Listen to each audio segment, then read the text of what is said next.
April Fools! Welcome Major Geeks Slime. We're not gonna play any serious game. We're actually gonna play a game though, but not anything fitting of this music. We're going to play... where's the game?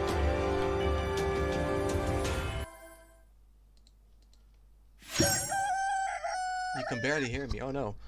Let's see, can I fix that?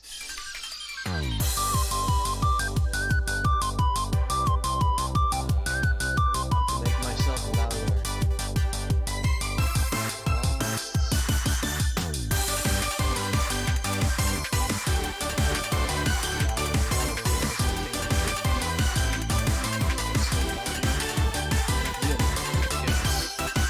Let's add a couple of decibels to the real mic.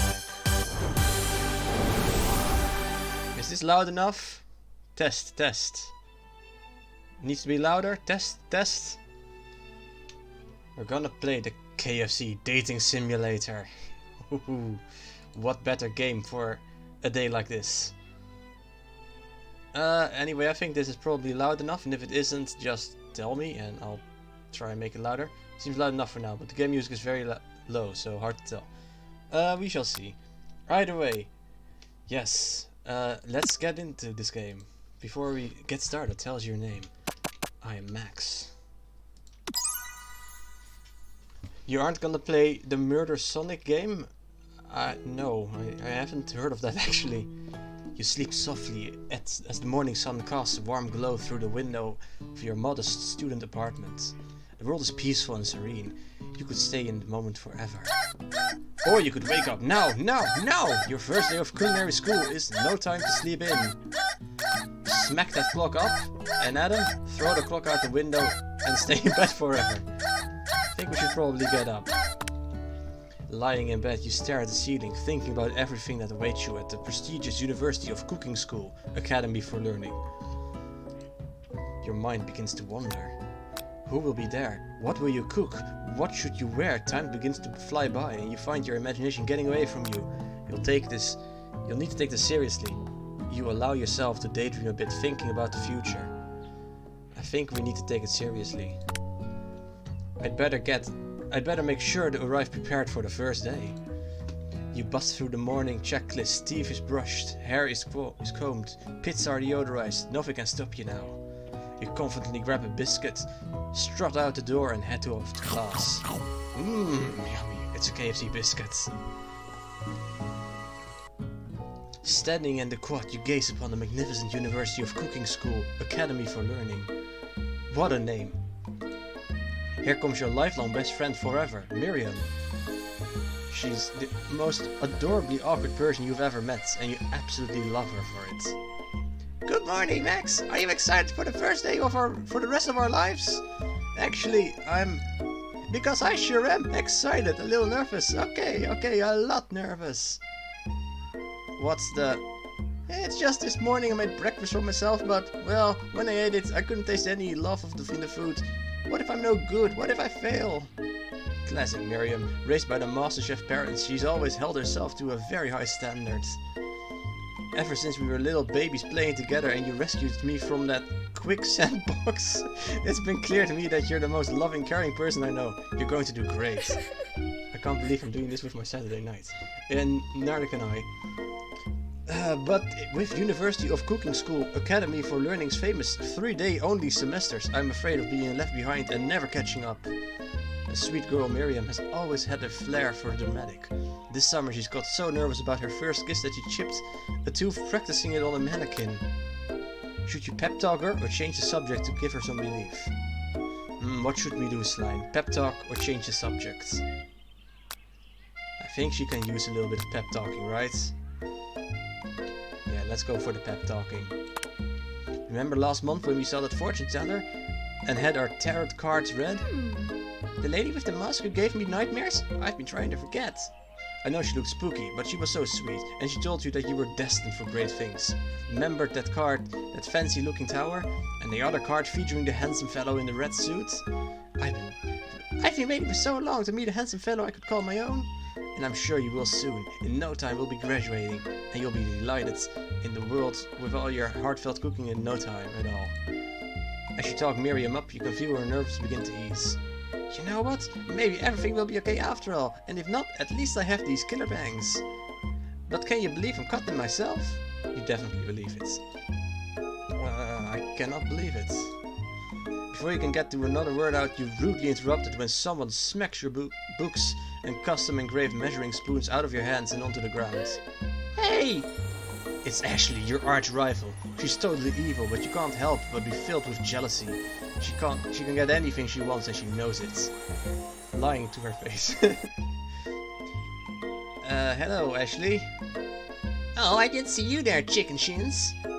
You leave Max's shins alone, they're perfectly normal shins. You can't stand Ashley, but even her name is annoying. You know for a fact that it's actually Ashley, but she had to add extra letters to make herself feel better than everyone. If anyone knows what perfect shins look like, it's us. We're not going to let you or any really weird insults get to us. Across the squad you see Ashley's best friend, Van the Man, has stopped to look at his own reflection in the mirror. His pants are so tight that you can casually see working on his glutes while he's styling his hair. No liar, they're rocking glutes. I should change my name to begin with Slime. Oh, if you want to Slime. Van? You rang? You've never been sure what their arrangement is, but as long as you've known them, Ashley and Van have just been as close as you and Miriam, but sustainably more devious. I can't believe that University of Cooking School Academy for Learning would ever allow people like you to attend as students. I know, right? You think they'd just hand us the diplomas now? Or maybe they hire us as professors. You amateurs could learn a lot from us. Oh god, look at that beefcake. Look at his hair. Look at his belt. Look at everything. Jesus Christ. With the first day of school about to start, there's just not time to properly tell these two off, so you resist the urge. Let's go, Miriam. See you later, losers. As you approach the door, you see a goofy-looking kid pushing hard against the window directly next to it. Oopsie, I make it broken. You reach forward and easily pull the door open. That should do the trick. I love you. I think you mean thank you. My name is Pop. I was named after my Pop Eagles. Could someone like this also be a student at the school? He must be one heck of a chef. Also, his name tag clearly says Bob, but I guess he's reading it upside down. Hi Pop, I'm Max. So, are you going to make me hold the door all day? Nope. And with that, the old man walks into the building ahead of you. Pop is your spirit animal. Is he just me, or is he kind of cute? I think it's just you. You both shrug your shoulders before following him into the building. Hey Marcel, welcome! How's your evening?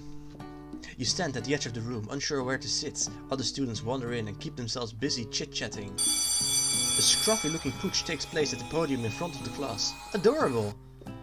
No, quiet down, everyone. Who is this unreasonably cute pup, and why is he in our culinary class? Your evening is ruined now. Oh, thank you. You must be Twinkle's head instructor and CEO of the University Cooking School. I don't remember the rest. Please call me Professor Dog. I may be cute and little and fluffy, but I still demand respect. Woof! What? A cute dog is a professor? This is the best school day ever. I guess only a dog's nose is capable of picking up on all the nuances of fine dining. Out of nowhere, wind begins to rush around you and swirl cherry blossom petals fill the air inside the classroom. You're dating fried chicken. Yep. I'm chilly, someone close the window. And then, he walks in. Guys, it's Colonel Sanders. You're immediately swept up in the aura of this new student and his remarkable goatee. Who knew anyone could be so handsome? Time stands still. Hey Jim, it's... Even this is my favorite student, Harland. Colonel Sanders interrupts Sprinkles. Sorry, Professor Dog, before he can finish the sentence. Please, call me Colonel. Colonel Sanders. A hushed murmur rolls through the classroom as Colonel Sanders walks down the aisle of desks. Suddenly the room is sweltering. Sweat begins to bead across your brow. You feel like everyone is looking at you, and you're not entirely wrong. And this over here must be Sweaty Sweatsalad. Maybe you should open that window back before faucet paste melts into a puddle and evaporates entirely. Hey, hold on just a second. Nobody talks to my friend like that. You two both know my name. We were in the same kindergarten class. And what's with all these your really weird insults? Besides, when Max sweats, it's not gross, it's beautiful. Look at that shimmer. Yes. I'm gonna clean myself up. It's a good thing you didn't forget about deodorant this morning. This classroom is hot, hot, hot. He can fry my chicken if you know what I mean. I understand, Slime. Professor Dog steps in to settle the class down and set some ground rules. Welcome to University of Cooking School Academy for Learning, the greatest culinary academy in the world. The birthplace of culinary legends past, present and future. Many challenges await you. There will be tears, there will be blood, there might even be really adorable tiny foods. And when all is said and done, there will be a battle. You will lift your sporks and complete the broom cooking arena. Just then another student enters the classroom and interrupts the professor's rousing speech. Hi guys, I'm late. I hope everyone had a good summer. I really Quiet! Late to class is bad enough, but interrupting my monologue? You're on fast track out of here, young man. Are you sure you're even in the right place? There will be blood. I didn't know it was gonna be that rough. Don't you recognize me? This is my 3rd year in the school with you as my teacher. Everyone stares at him blankly. Does no one remember me? You're expelled if you utter one more word before I finish. Let that be a lesson, you students. Your tardiness is unacceptable. Even Clank made it here on time, rolling halfway through across the town on his tiny wheels. You turn to see student Sprinkles referencing, who appears to be some sort of industrial kitchen appliance. The class bursts into laughter. Oh, Clank, you rascal! Sprinkles walks into the classroom as everyone stands in silent obedience. When he gets to you, he lifts his nose into the air and takes a deep sniff. Your diet is lacking. Based on what I'm picking up here, you definitely need a multivitamin. You should be taking better care of yourself. You've never had a talking dog as a teacher before, but Sprinkles' reputation for being smart but tough is well known. You decide to try and butter up to him by giving him a treat from your pocket. But what kind? Okay guys, what should we give the dog? Should we give him a beef treat, a rubber ball, or maybe a chicken snack?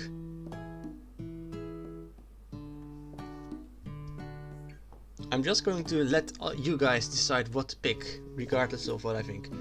That's not one of the options, Marcel.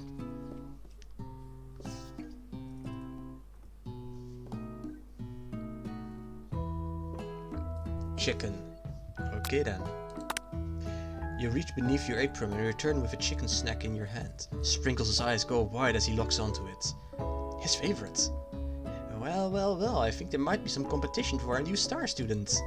The furry professor immediately devours the snack, leaving your hand slick with a coating of warm doggy drool. Brother, I prefer my sausage as a beef treat at all time. God damn it. You see the other students eyeing you jealously, but pay no mind to them. If they want to succeed in life, they should have learned the importance of carrying a range of dog treats flavors at all times. Settle down, young chefs. Take your seats and prepare to have your minds opened to the amazing possibilities of culinary creation. As everyone rushes to their favorite seats, you're left standing at the front of the room. Only 2 options remain. Hey Max, there's still a seat here. It seems that there's not one seems has claimed this next to me, if you're interested. Oh wait, that's the colonel. It seems that no one has claimed the seat next to me, if you're interested. Should we sit with my best friend, or with Colonel Sanders? 2 good options, but which will you choose? I mean, this is our best friend. But this is Colonel Sanders. It's a tough choice.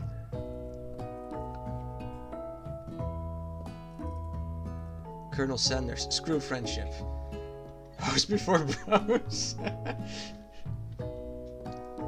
Okay then. You move to take your seat by Colonel Sanders.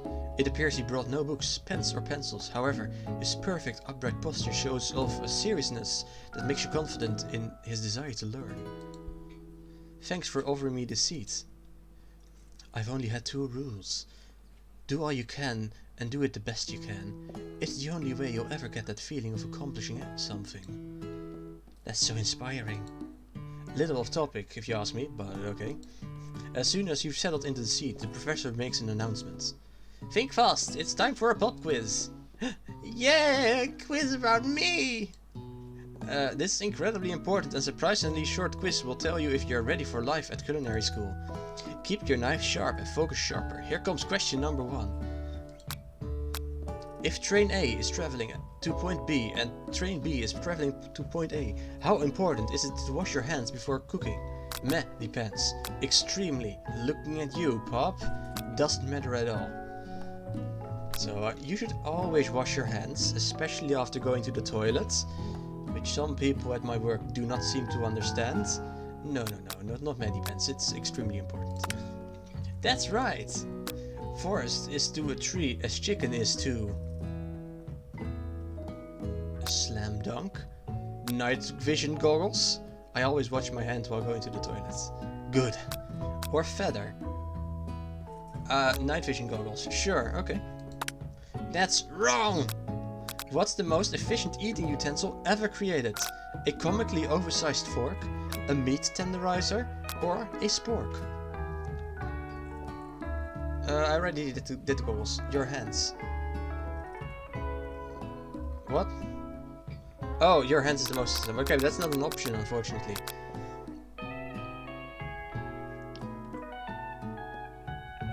I'm a spork, okay. That's right. What food is the best for a broken heart? Anything, as long as it's prepared with love and not too much salt. Camel meat, a pancake that looks like a silly face. Honestly, I kind of want to get camel meat, sure. That's wrong! Is Sprinkles a good boy? No. He's talking culinary doctor teachers at culinary school. He's the best boy. Yes. Probably very moist. He's best boy, yes. That's right. Your total score is 3 out of 5. It's not a perfect score, but at least it's not a complete and utter embarrassment. You catch Colonel Sanders eyeballing your answers, and his reaction is hard to read. May I have your attention, students? I have an important announcement to make. Best boy, what Pokemon do they use at KFC Kanto Fried Chicken instead of chicken? Oh, I would have to imagine it's a Kanto Pokemon. But which one? Let's have a look in my mind. What could they? Maybe Pidgeys or something? Sparrows? Are there any other birds? I mean, Moltres. Shiny Moltres kind of looks like it's already a burnt chicken anyway. Farfetch'd are pretty... I mean, they're ducks. Ducks are somewhat close to chickens, sort of. Probably Farfetch'd if I had to guess.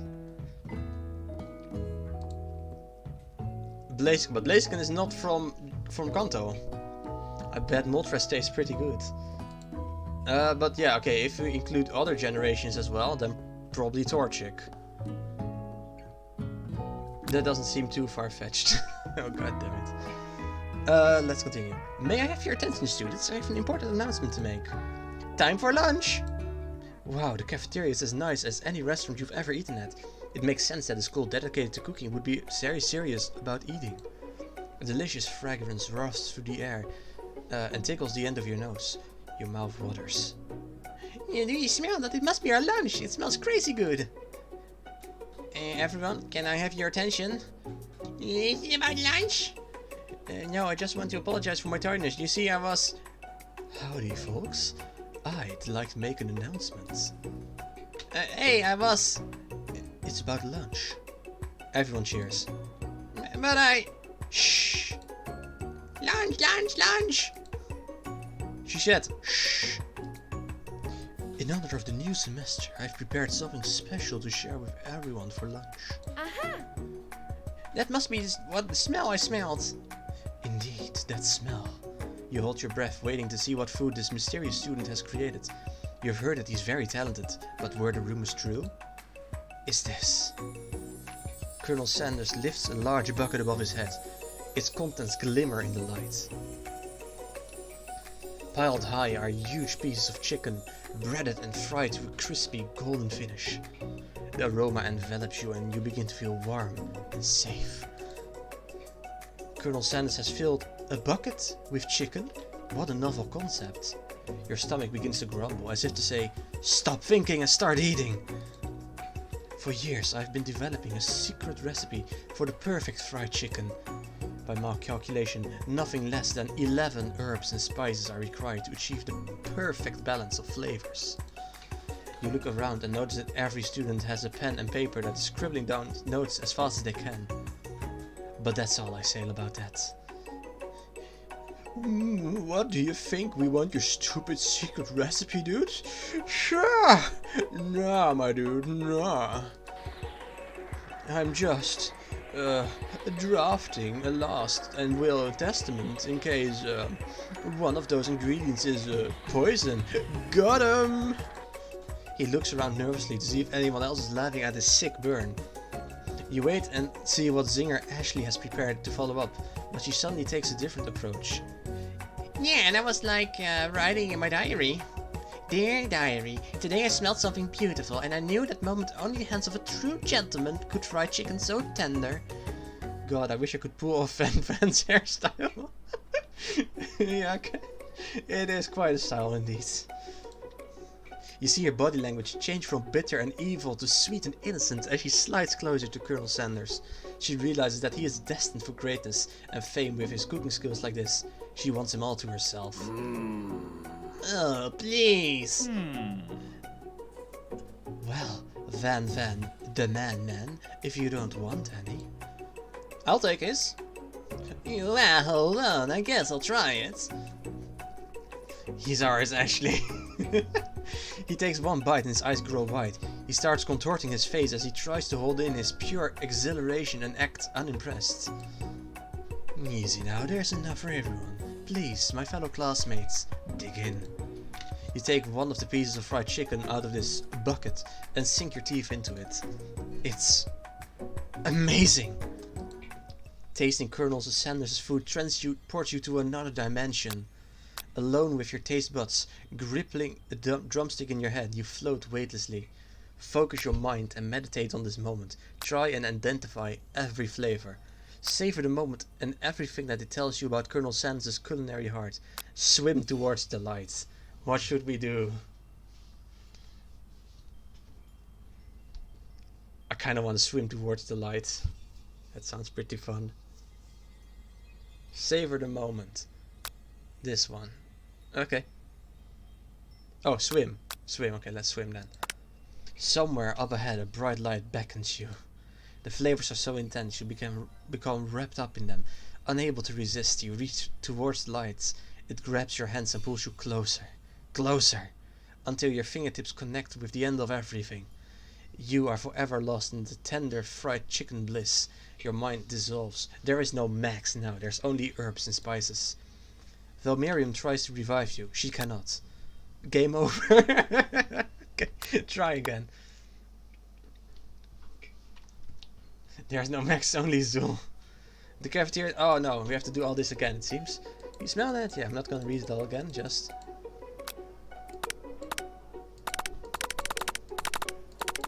Okay, let's see if we can go to the same thing again.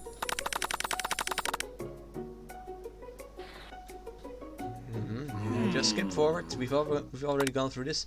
So swim towards the light doesn't work apparently. So savor the moment probably. Yeah, let's try savor the moment.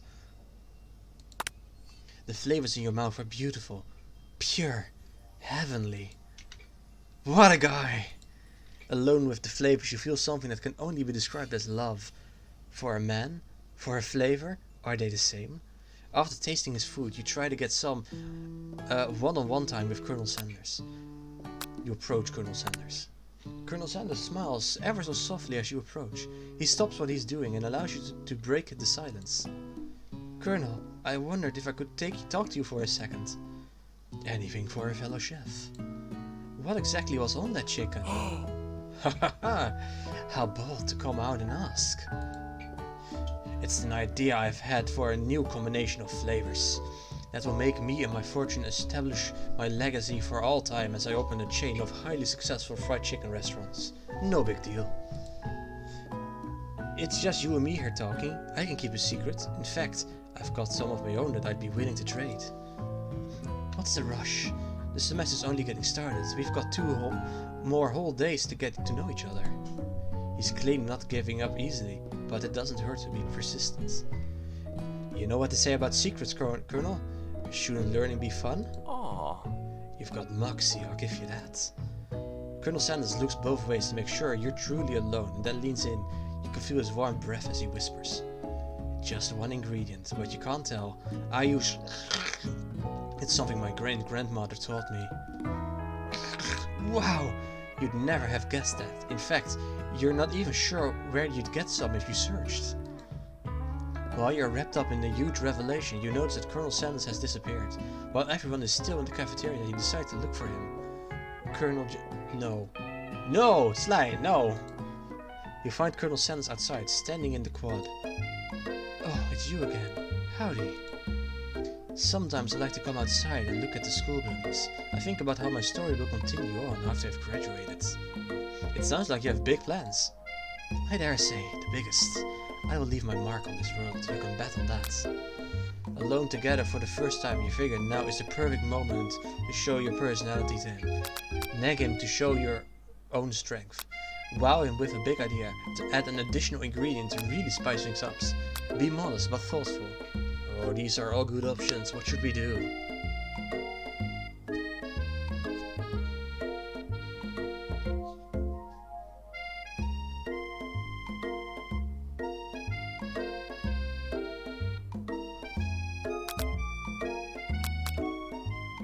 I kinda want to do the wow with the bigger, spice things up. Okay, yeah, that's exactly what I wanted. You know, about that, I was thinking about your secret recipe. I don't doubt it. It has a way of leaving an impression on all who taste it. You decide to show him that you also know a thing or two about blowing minds with new flavors. I actually had some thoughts about how you could improve it. Improve it? You want to change my secret recipe? And you think you can do better? Have you ever heard of habanero peppers? Heard of them? I tend an entire garden of chili pepper varieties. Habanero, poblano, cayenne. But that's not the point. You can't just toss in new ingredients into my secret recipe and expect to improve it. A recipe is all about balance. It involves careful consideration and refinement. I didn't mean to... Let this be the last time you improvise on my recipes, Max. I'm headed back to the class for the next lesson. That certainly didn't go as planned. You better head back inside, but you wait for a moment so that Colonel Sanders doesn't think you're desperately chasing after him. Or made him angry. Hey Ark, welcome!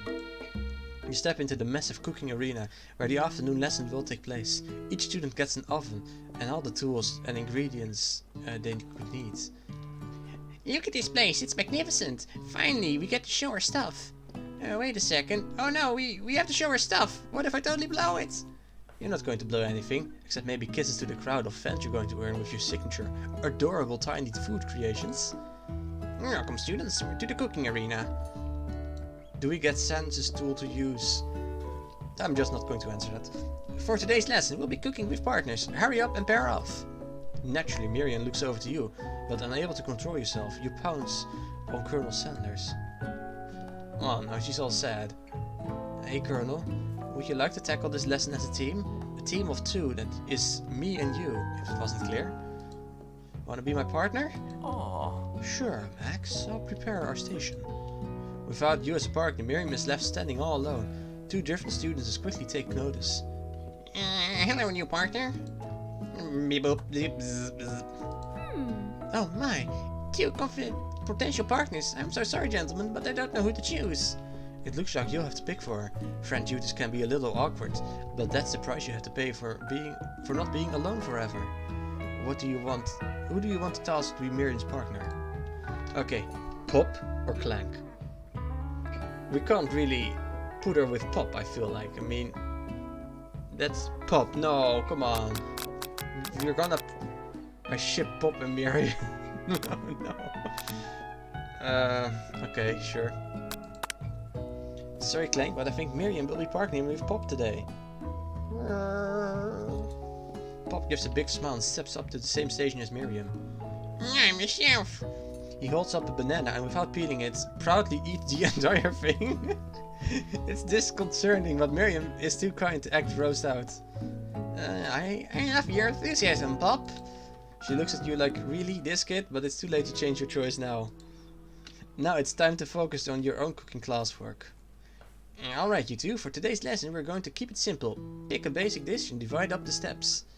Pop's living his best life. No chef is an island. It takes 2 flints to make a fire. You get the idea. Which dish do you suggest to your partner, Colonel Sanders? Steak tartare seems easy enough. It's fancy and you don't even have to cook for it. Using octopus will blow Colonel Sanders' mind. Your grandmother's mashed potatoes and gravy. I mean, no, we're not gonna do the octopus. We wanna date the guy, right? So we shouldn't piss him off all the time. We should probably do the everyone's the octopus. Okay, fine. I was thinking about trying something exotic, maybe a dish that incorporates octopus in some way. I'm more of a down-home type of chef myself. What about something that's go with me here, walks on land? Actually, there are certain species of octopus that do leave the water. For an instance, have you heard of the Abdobulus achillitis? It leaves the water to hunt for crab. An octopus that walks upright and hunts crabs? Now I've heard everything. The world truly is a marvelous place, isn't it? Octopus, crab, it sounds like you've described one of my signature dishes. Are you trying to steal my thunder? Boys, what's with all the hostility? Has the competition been moved up to today? How dare you try a muscle in my culinary territory? Nobody better touch cephalopod without going through me first. I think there's been a misunderstanding. Nobody's muscling in on any mollusks. We're simply discussing today's assignments. You could cut the tension here with a chef's knives, which makes sense because chef knives are usually pretty sharp. Look, we were just talking. I'll happily step back from any and all seafoods. You know what? I'm just gonna make mashed potatoes and gravy. I know my grandmother's recipe by heart. Keep the tentacles. You begin to peel and boil potatoes to try and extricate yourself in this thorny situation. But your new rivals aren't having it.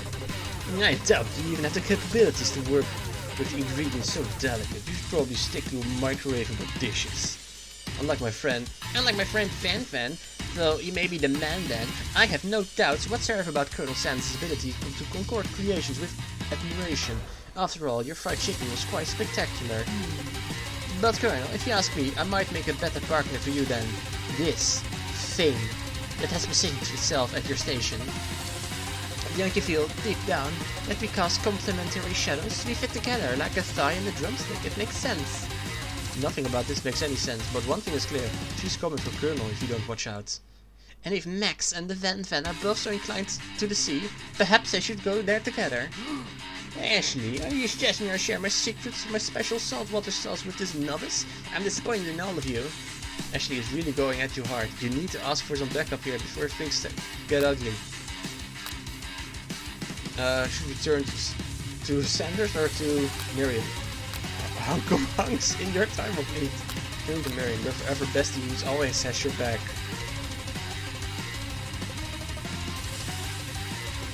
I think it's hunk of hunks. I think it's quite possible to lose this game actually. We shall see. I'm here to learn and express myself via my cuisine, not bicker with prima donnas. Partners were chosen at the beginning of class, so let's respect the format, okay? Join the Colonel Sanders to confirm he's on the same page. I chose Colonel Sanders and Colonel Sanders chose me, isn't that right? Sometimes conflicts can actually build character. I wouldn't want you to shy away from a bit of healthy competition with our peers, Max. Wow, he's just not that into you. You'd think a gentleman would defend you in a situation like this. Did you do something to offend him at some point? You look at Sprinkles and hopes you might step in, but there's nowhere to be found. Darn those cute corgis in their short but sturdy nature. You look down at your station and realize that intention is wrong. Your hands have been cooking on autopilot. Distracted by drama, you've already crushed the boiled potatoes into a perfectly creamy meshed texture with plenty of butter and cream for flavor. It's as if your natural passion guided you through the steps. You so You know so well while your attention was elsewhere. I know just what to do. Colonel Sanders extends his hand. He's holding a beautiful white porcelain gravy boat, out of which he pours a smooth brown gravy, smothering your nearly finished potato dish.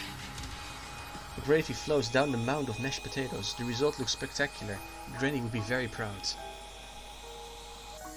Colonel Sanders holds a spork out to you. You reach out and grab hold of it, but he doesn't immediately let go.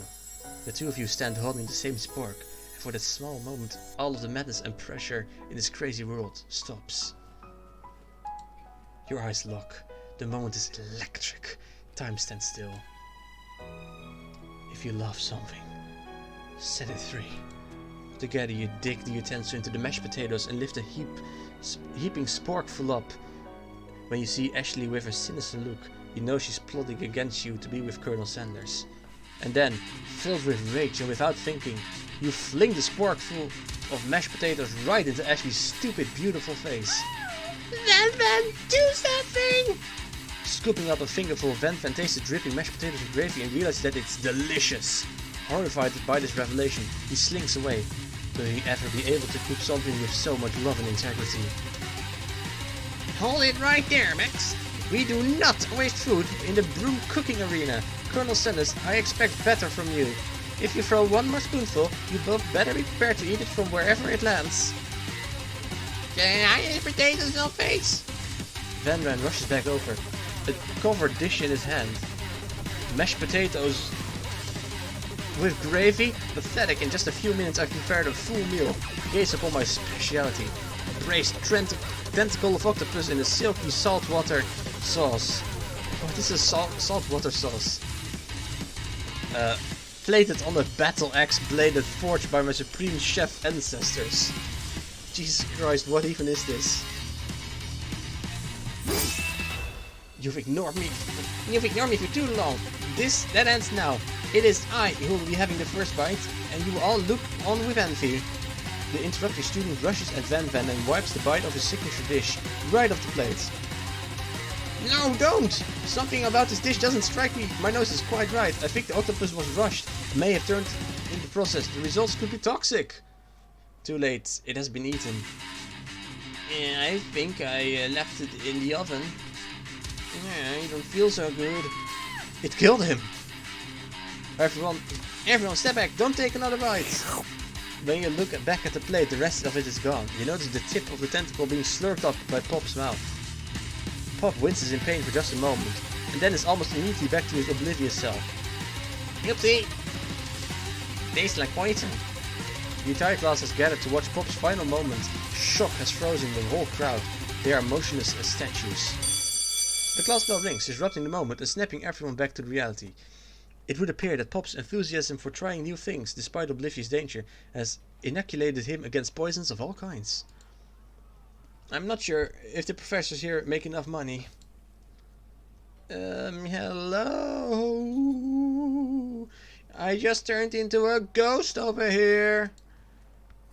Seeing that you're shaken up by a really annoying student and all of his nonsense, Colonel Sanders approaches you. I'm sorry you had to go through that. Please let me walk you home. What? Like, for real? Oh, come on! You follow the Colonel Sanders out of the room. At night, the school building has taken on another vibe entirely. It's dark and more than a little spooky. Colonel Sanders stands in the quad's neon glow and speaks softly. Those mashed potatoes you made in class today.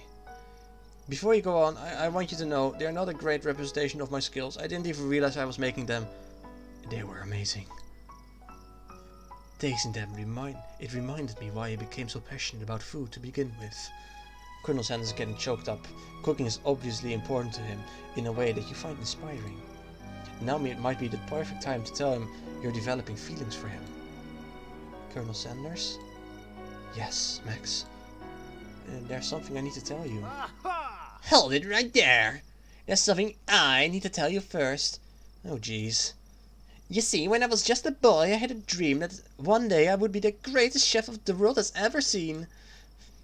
And every day since, I've been working toward that dream, day and night, never stopping and never resting. Also, lifting a lot of weights, like so many weights. We should follow our dreams with all our hearts, that our souls may grant like wishes. floating on a shooting star. Hey, no, you shut up, I'm the one that has to say inspirational stuff and be the star of the story. Are you forgetting that your cooking literally killed a guy? You can't prove that. I also saw you kill that guy. What was his name? Somewhere in the distance you hear a long sad sigh. Forget him, we're talking about me. Me. I'm the hero. The Spork monster is here to fight a hero. What?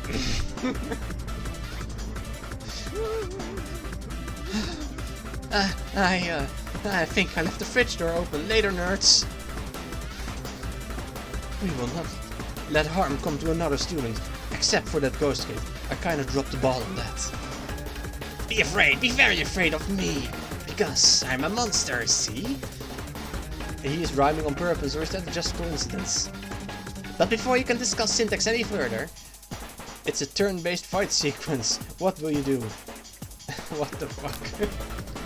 Indeed, Slime, what the fuck? I guess defend. You decide to defend. Which defend will you choose? Trepidation, sure. You close your eyes tight, but then open one just enough to squint and see the Spork monster across the battlefield. For some reason, this makes you feel more prepared for what comes next. Spork monster goes on the attack. They spit hot gravy at you. You take 1 damage. Fat. A lot of good that defense did. I guess attack it.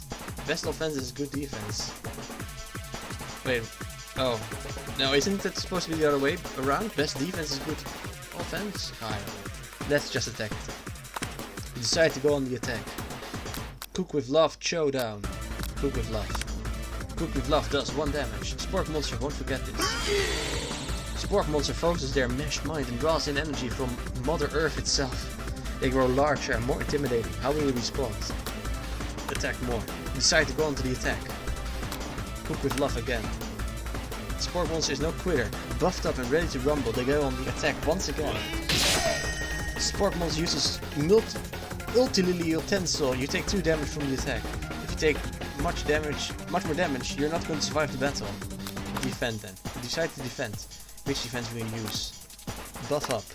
No one can control this much buffness. You start to feel bloated and quite frankly a little gassy. You better attack soon, or you're likely to explode. You decide to go on the attack. Showdown. Showdown does 2 damage. A powerful blow. Spork monster is oozing cheese sauce onto the lawn of the quad. I wonder who is going to have to clean that up. Feeling vulnerable, Spork monster prepares for its ultimate attack. Rounded Edge. Vile villain, your reign of terror stops here. Colonel Sanders summons the energy of 1,000 chickens. Popeye Power Pinch! Popeye Power Pinch does 10 damage. Spork monster is defeated. You saved me. An injured Spork monster spews steam into the night. We should probably spare him. You manage to tamp down your disgust at the sight of this gnarly beast long enough to realize that he's still a living creature with a pure soul who deserves your pity, not your wrath. Be gone, beast, and don't you dare come back for a follow-up encounter tomorrow. I won't forget this, and I certainly won't be back, like you said. Spork monster scuttles off into the night. Defeated monster left behind a special item. It appears at first to be a cookbook, but upon close inspection, it's so much more. It's a book of magic spells with a golden chicken on the cover. I already clicked the thing before you said finish him, sorry Slime. You open the cover and find the library card tucked inside. The last name to have signed on it is Borko. Borko. Borko. That name sounds strangely familiar. Your blood is pumping as you stand in the quiet of night, holding the mysterious book in your hands. As you come down from your battle bus, you realize that your final attack has left you completely depleted. The world around you begins to fade away. Without any energy to keep your eyes open, darkness overtakes you. The image of Colonel Sanders flashes before your eyes as you fall asleep. He must have helped you get home. In your tired state, you don't know if you could have made it without him. What a guy. You want to thank him, but you don't have the strength to utter a single word.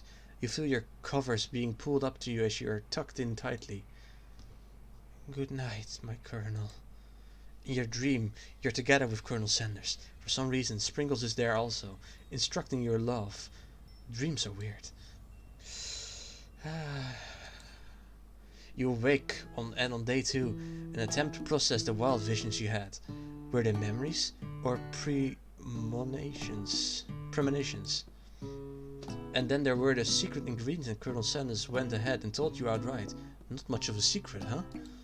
It's probably just because he had already trusted you so much. Sure, that makes sense. We'll go with that. You meet up with your bestie in front of the school. Before you can tell her about the encounter with Spork Monster, she launches into a story of her own. Oh, I know this might sound a little strange, but I think I might like Pop. Like him? Like?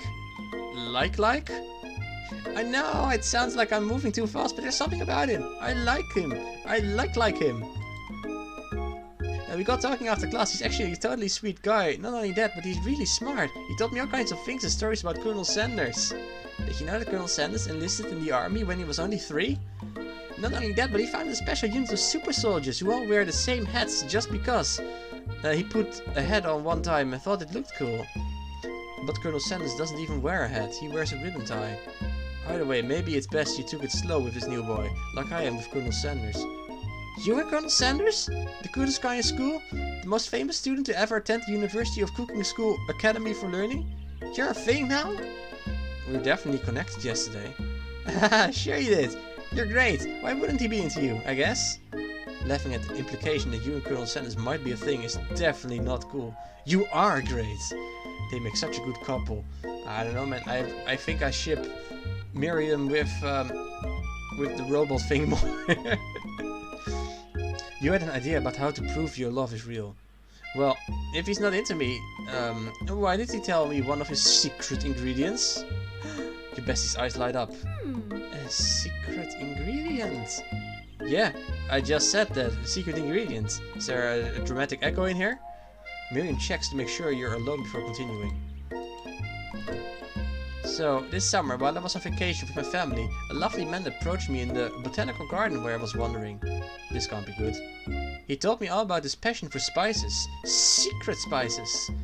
The man even gave me some to show me what he meant. He said it was a powder created from super duper dried flower petals, and if I did him a big favor, I could have some of my very own. Please, Miriam, don't tell me. So I filled my suitcase with them and brought them home. He was so nice, he even met me at the gate when I arrived. Later, when I cooked with them, a very strange feeling came over me, and the flavor was like unlike anything I'd ever tasted. Did she just eat coke? I think you're being very liberal with the meaning of spices here. Whatever. Anyway, we both share an interest in cooking, so we just stayed in touch, you know, like pen pals. I bet he would love to know more about the new spices. Well, I'm definitely not supposed to share Colonel Sanders' secret recipe. And besides, I only know the one ingredient, so I doubt it'd be much use to anyone. Please, please, please! It would mean so much, it would mean the world to me. No one has to come if it came for you or Colonel Sanders. What do you think? Should you protect Colonel Sanders' secret or share it with your bestie? Tell her the ingredient Colonel Sanders told you, or make up a fake ingredient. Necronomicon. Fake ingredients. You quickly think of a fake ingredient name. I don't know, how about... It was Eye of Newt. I know, it sounds like some kind of witch's potion. Well, what can you do? Eye of Newt, wow! Her eyes light up imagining such a thing, and you figure that you've satisfied her curiosity and she'll move on. However, she immediately turns around and does some thumbie typing on her phone that you can't quite see. That's probably not good. But before you can ask her to confirm that she's definitely not texting secrets to other people, you're interrupted. A wind rushes in. Cherry blossom petals fill the air. It's Colonel Sanders. He's arriving at school. Stand back and admire his majestic glory. Run to him. What should we do? We should run. No, come on, we don't have to run. Running is more fun. Run. You decide that the best way to show Miriam how serious you and Colonel Sanders are would be to run to him. Surely he'll sweep you up onto his back of a stallion and you'll ride away together. That'll show her real good. Oh, Colonel, my Colonel! However, this sudden movement surprised the horse, and it rears up, kicking you directly in the face. The force of the blow completely knocks you out cold. In the darkness you see a vision. Ooh, Max, I am here to deliver you a message. Not this guy. It is important that you remember this exactly as I say it. If you forget, the world could end, so you know it's serious. I have been trapped in a realm beyond, but a great prophecy relies on my return. Only you can save me. All you need to do is repeat my name 3 times. And that name is... But before he can continue, you suddenly awake. Aw, jeez! And you wake up to find Colonel Sanders tending to you. He roused you back to life with his satchel of secret spices. Or is that just his natural seasoned musk? No. Compliment the craftsmanship of his horseshoe. Lean in for a kiss. Wow, you've known him for a day. Are you really sure? I guess you must be. You put your arms around Colonel Sanders' neck and pull him in for a kiss. But he turns his face and you awkwardly kiss his hair. You can feel him shudder. Too soon, you clearly mistook passion for love. Your soul cross inside itself and you instantly die of embarrassment. Nice, you instantly die of embarrassment. Try again. Oh no, we're back here. Okay, let's fast forward to the next choice thing.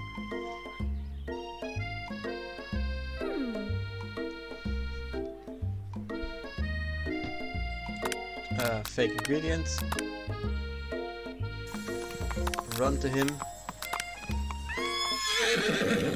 And there's this guy again. Okay, compliment the craftsmanship of his horse's shoes. Maybe you shouldn't be riding a horse to school, and maybe you shouldn't be running up to animals you don't know. It's hard to say who's in the wrong here. But one thing is for sure, that Colonel Sanders is pretty dreamy. That horse has beautiful shoes. I could really feel how smooth and sturdy they were when they were pressing into my face. That's nice to hear. No one truly appreciates good craftsmanship anymore. And with that, Colonel Sanders disappears into the school, leaving you and Miriam to follow. When you enter the classroom, you see your 2 rivals, Ashley and Van Van, are doing something bad. By the way, they're hiding. You know it must be really bad. Like counterfeiting recipes bad, experimenting with restricted ingredients bad, summoning a demon bad. You try and get a peek over Van Van's hulking shoulder, but he sees you coming. Whoa there, little one, I'm not sure if you're ready to handle this. Why don't you make it like a bee and mind your own wax, honey? Tell them to stop acting immature, act like you're not interested in them, but really try to get a closer look. Yeah, should we look or should we just tell them off? Closer look. You sit near the rivals but leave your back turned to them. You even hear Van Van mutter something that sounds like a magic spell. However, he notices you eavesdropping. You try to cover your tracks and improvise an excuse. It's time for class. You're distracting the rest of us who want to learn. Now you've upset them. Oh, and you're the emperor. And you're the emperor of cooking, are you? You make the rules? I'm not sure. You don't know if a good meal if it aids you. Being the best chef in the world takes more than just culinary skills. It takes creativity. It takes panache. I don't know.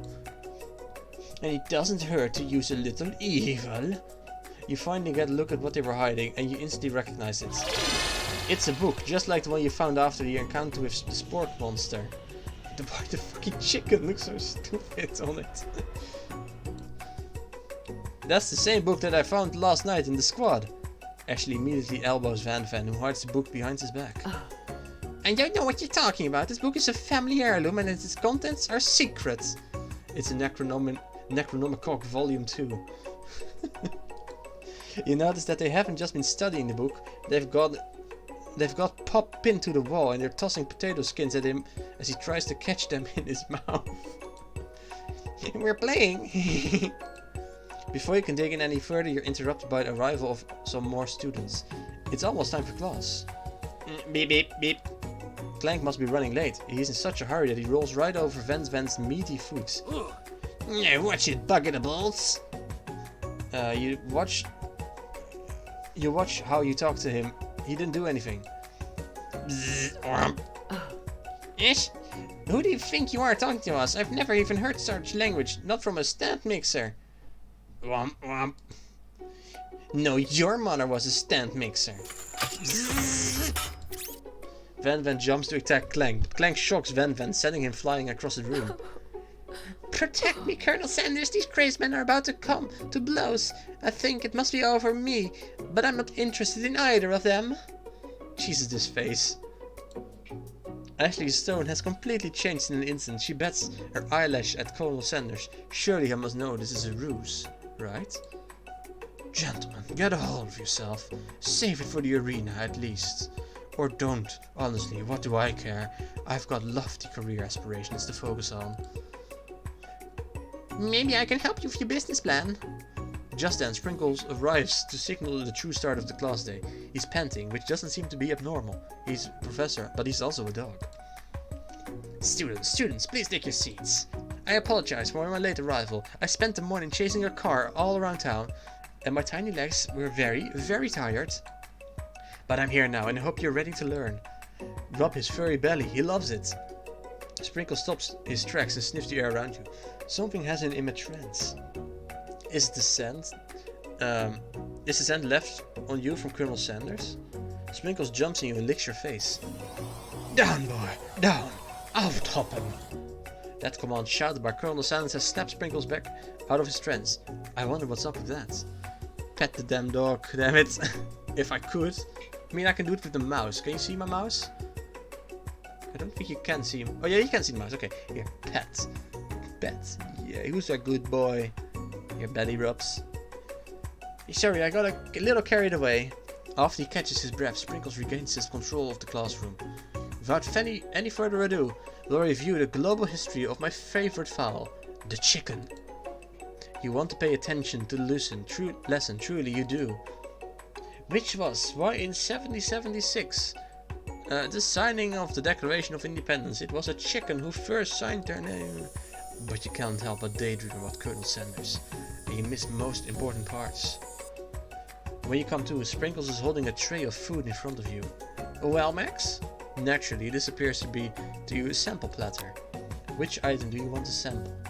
A glass of water, a shimmering pepper, or a dog biscuit?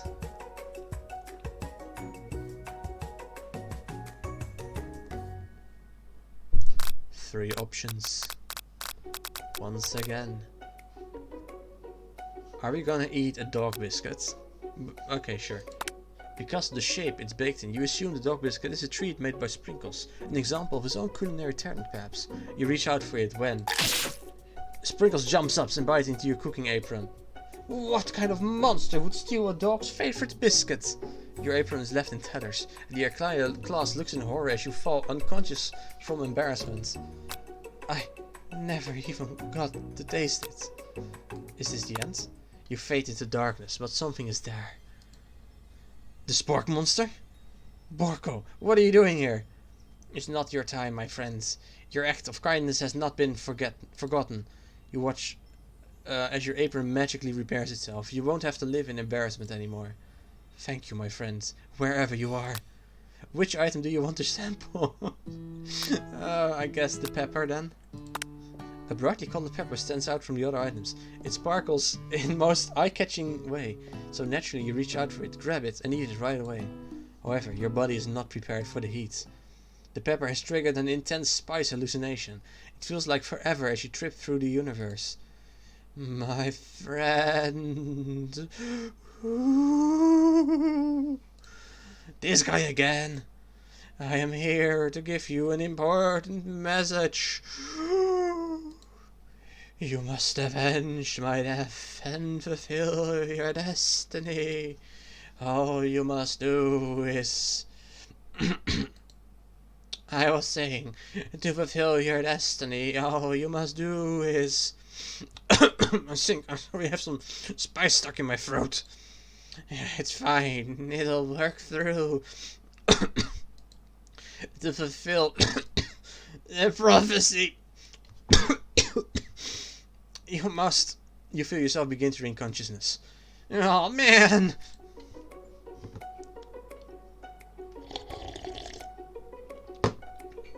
You come to and find everyone is staring at you. That pepper was the last of its kind on Earth. Now it's gone forever. You think to yourself, geez, I should pay better attention. We all make mistakes. I'm sure I'll forgive you someday. Come on, it's time for lunch. Before anyone can relax, the cafeteria lights dim, and your rivals enter to make a dramatic announcement. Today's lunch will be prepared via timed competition cook-off. The level of theatrics with these two is off the charts. Demand that they stop wasting everyone's time. Step up and tell them, you're on. You're on, I think. Yeah. We have to impress Sanders. A bit of lunchtime competition, eh? Count me in. I have to wipe the tables with you fools before I set my lunch down on. So then be it. Yeah, I'm not the fool. You're the fool. Fool. Good one, Van Van. I like your competition, Max. Your gumpition? What? I'll be watching your performance. Just as things reach a boiling point, Sparkle steps in. Surely he'll put a stop to this madness. Now, students, please settle down. This is a lunchroom, not a sportsing court. Finally, a little sense. You breathe a sigh of relief. At least, not until we turn on the timer! Just then, a huge red light blasts in your face, flashing the words, timer ready. Are these two the Team Rocket of KFC school? You know, I think they are, yes. Timer ready. That's what I'm talking about. Aroo! I stand corrected. The hard way builds solidify on the foundation of confidence that cannot be swept away. And that's the original quote by me, in case anyone was wondering. I hope its message lifts you to victory. Local Max goes awoo. Like a diamond, I was formed under pressure, and now is my chance to shine. I will defeat you for myself. You had this chicken and you made mashed potatoes and gravy on day one, and you're feeling like you can really impress him again here. It's time to boil some water for the potatoes. Think fast, if the timer runs down, you'll be forced to pick randomly. What temperature does water boil at? 100 degrees Celsius. That's right, but how would you even have gotten into the school without knowing that? Winner gets to rub my furry belly. belly. Let that enticing offer motivate you. You're going to need to season the chicken before you cook it. You don't know Colonel Sanders' recipe exactly, but you have an idea. How many herbs and spices did he say he used? 11. That's right. You might not know all of the ingredients, but at least you're headed into the right direction. Now that you've got some basic steps going, it's time to elevate your craft. What state of mind offers the most flavor? Vigilance. That's wrong. I'm begging you to get it together. Get it? I'm a dog. It's never the wrong time for some dog jokes. Next question. Your classmates are rooting for you, but Ashley is simply stronger and faster than you. You better pick up the pace if you want to survive. When you were a child, your father told you to never forget where you came from. Every day you meditate on this advice and draw energy from that place. Now, what would be a great time to harness that energy? Where does it come from? The Pacific. I don't know. That's wrong. That's a horrible time to start forgetting important things. Next question. Try to shut out the noise of the arena and focus on your cooking. What's the sound of success? Sizzling. That's wrong. Okay. Don't make me get the spray bottle. Is this the end? Yep. Game over. Okay. We have to try that again, I guess. Yes. You're on.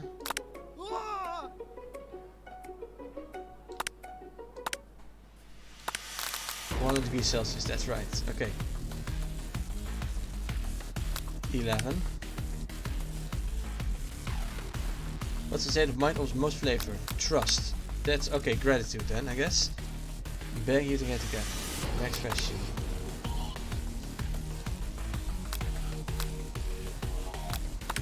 That's right, this is your shot and you're not going to miss it. You try to shut out the noise of the arena and focus on your cooking.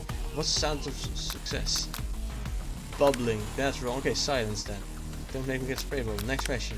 Notice Colonel Sanders in the corner of your eye. I believe in you, Max. He's actually cheering you on. Which would be awesome, except knowing he's watching you makes you totally forget what you were doing. Now all you can think about is Colonel Sanders. How many spoonfuls of gravy would it take to fill a traditional Victorian bathtub? What were you thinking? Get your mind back into the competition. You are stranded on this star with one dessert cookbook. Which will you take? What a hunk. I know, right? You know what? Shouldn't you be focused on the challenge? You're falling behind. Sorry, I forgot the question. You and Colonel Sanders' wedding vow. No. What does that have to do with crafting spectacular fried chicken and delicate baked biscuits? Woof, woof. You're really struggling to keep up. And next station over, Ashley has already begun plating elements of her dish. It's colorful and complex. To make up time, you toss your biscuit dough into the stand mixer. As you do, the crowd gasps. Yikes! Zip, zip. I know you love nothing more than seeing a fellow appliance utilized in a kitchen battle, but sometimes it just means sacrificing a bit personal touch. You might not have any hands. But Max does, and a good chef needs to be touching the dough to know when it's properly mixed. There's an easy way and a hard way. You don't get far by going the easy way. When you hear everyone talking, you realize how serious your error was. You immediately shove your hands into the mixer to rescue your dough before it's over mixed. Max, no! But you're not fast enough and your hand gets stuck, and immediately crushed by the quickly spinning beaters. There's no way you'll be able to use that hand for the rest of the match. Colonel Sanders shakes his head in shame. What you often find is that the easy way can turn out much more difficult. Everyone, stop what you're doing right now, the battle is over. It can't be, I was so close to finishing my dish. Sweetheart, look at your hand, you simply can't go on. Aw, that's too bad. Here I was my completed dish ready to serve. Surely that makes me the winner by default. No, it wouldn't be fair to compare the two on account of Max's injury. You see Sprinkles begin to lick his doggy chops as he locks onto the dish. But I suppose I should at least tell you what you prepared. Well, because I'm the sweetest, I skipped straight to desserts. Under this white chocolate dome, you'll find a wide array of delights, taking you on a journey of flavor that tastes good and that tells a story of excellence. Also rip my hands. I was going to ask Max to do the honor, but since you're injured, I'm afraid that pouring the creamer on the delicate hot chocolate sauce might be too difficult. Colonel Sanders, if you wouldn't mind lending me your strong, steady hand? Colonel Sanders pours the hot chocolate sauce on top of the dome, causing it to melt away, revealing the ingredients within. Inside you'll find a delicate fried cheese croquette atop a slice of honeycomb, ice cream, 2 whey's, tender nougat, pearls and blueberry jelly. Colonel Sanders seems intrigued, but perhaps not impressed as he dips his finger into the chocolate sauce. Simplicity isn't your strong suit, is it, Ashley? How are you? As he places his sauce-covered finger onto his lips, Ashley leans over and whispers something into his ear. A dab of sauce sticks to his mustache. Internalized rage you feel. Put yourself between Colonel Sanders and Ashley. Put yourself between. You reach out with your apron to wipe off the sauce of his glistering face. Colonel Sanders recoils and brushes you back. That goatee isn't just a fashion statement, it's also functional. I was saving that flavor for later. What the fuck? Okay.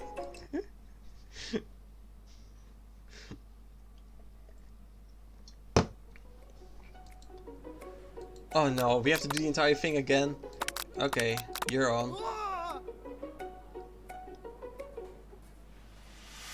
100. 11. Gratitude. The town. Silence. That's right. You notice Colonel Sanders at the corner of your eye. Believe me, Max. Okay, so that's Colonel Sanders' face looking off Colonel Sanders' face winging this one. What were you thinking? Get your mind back into the competition. Okay. Oh, I guess. What does that have to do with spectacular fried chicken and delicate baked biscuits? Ah, there goes my hand again. Oh no, ah, yikes. It's pretty interesting music though.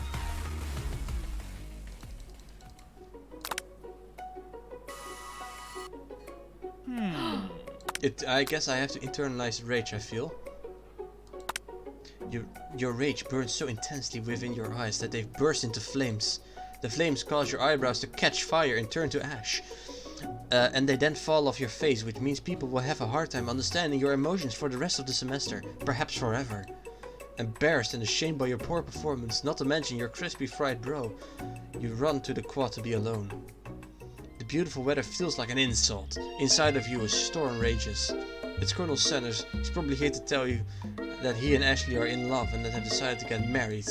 And he won't even ask you to cater to his wedding because you're a terrible chef and an awful person. You try to hide from him, but he approaches you directly. I know you're hurting right now. Not just from the devastating loss, but from that running with the mixer and the small fire. the literal fire. What the fuck, man? We should get it checked out. I'm fine, can you just leave me alone? I'm a loser. I'm not fit to fill in your fryer. I'll never be a master chef. Failure is part of life, not just for you, but for all of us. Do you think I've never failed at anything before? That's exactly what I think. Well, then think again. I wasn't always the man you see before you. Enrolled in culinary school. Incredibly handsome, successful, motivated. Well, handsome, sure. I was born that way. But I've walked other paths and arrived at dead ends. I was passionate about life, but I failed as an obstetrician. I was passionate about justice, but I failed as a lawyer. I didn't know. People see my delicate ribbon and my well-kept beard and assume that I've got it all together, which is true now, but it hasn't always been. Sounds like this guy could really use a hug. I resolved that then that I was going to amount to something. No amount of hours, labor or money would deter me from giving it my best I have to give. Colonel Sanders changes focus. You can see something ignite inside of him, a burning passion. One has to remember that every failure can be a stepping stone to something better. My new dream is pure. It's honest. It's something that a humble man in crisp white suit can be proud of. I will create a new chain of chicken restaurants that will bring joy to the entire world and make up for my past misdeeds. Yay! Just as your moment grows intimate, you're interrupted by a threatening, shadowy presence. Battle scarred from the night before, you prepare yourself for the worst. It's the sport monster. Borko? It's I know I said I wouldn't be back, but after the whole fight to the death thing, maybe you don't really want to see me anymore, but I just want to say I was wrong to attack you and I apologize. I know what it's like having to always look over your shoulder. Monster problems, am I right? Aw, thanks, Borko. I'm glad there are no hard feelings. Getting jumped on a giant creature in the dark at night can really rile up a person. I also want to apologize for the way I switched right into attack mode. I know that you're strong, and cooking school can put a person on a lot of stress. I actually used to go to this school. I wasn't always a pork monster, you see. I don't believe it. You were a human once? Well, no, I was a golden retriever. But when I was still a student, until one day some mean kid with a magic spellbook cast dark enchantment on me, and I was forever transformed. Then we're getting some backstory here. A magic spellbook.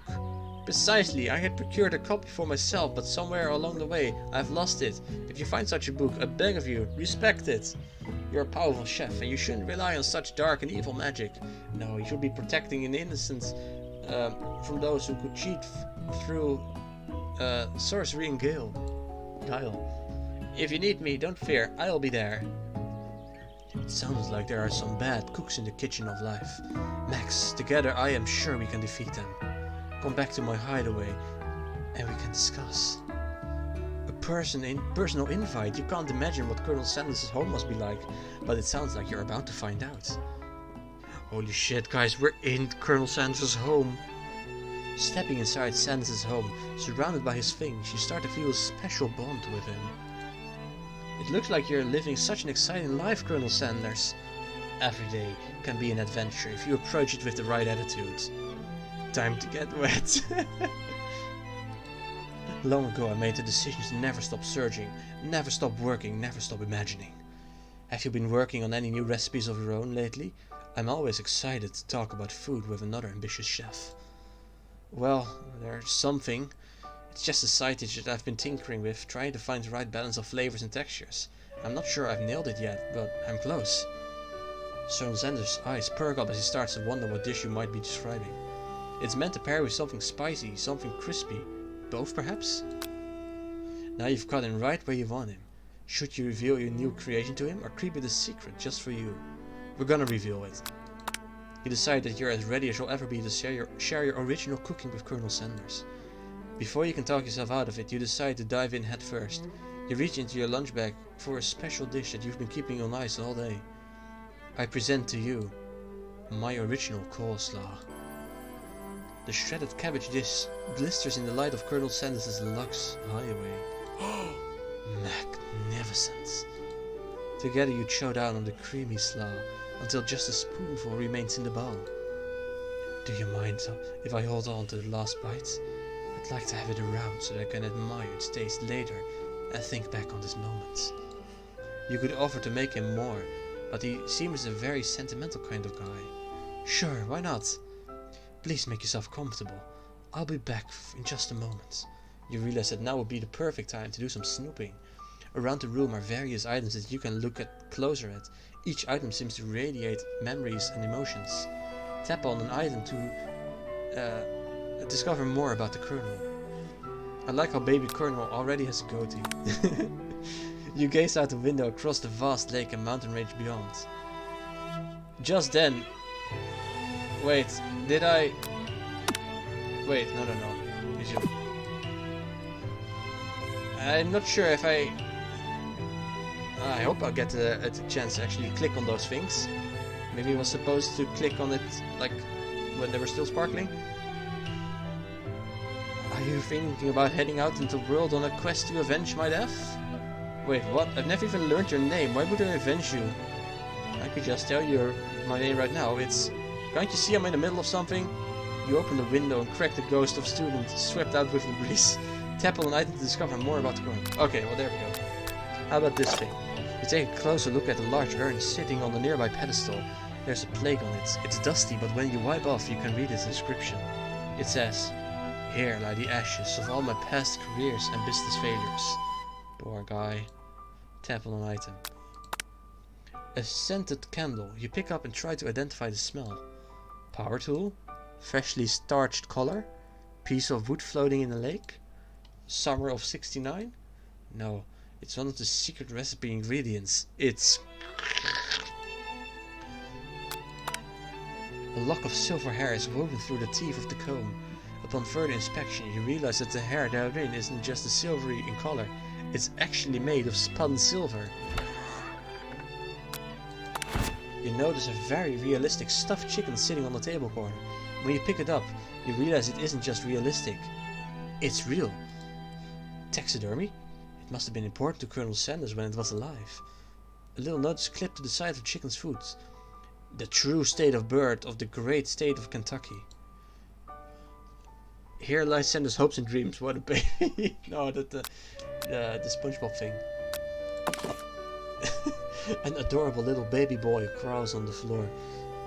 From the goatee and the moustache combo he sports, you figure that this must be Colonel Sanders himself.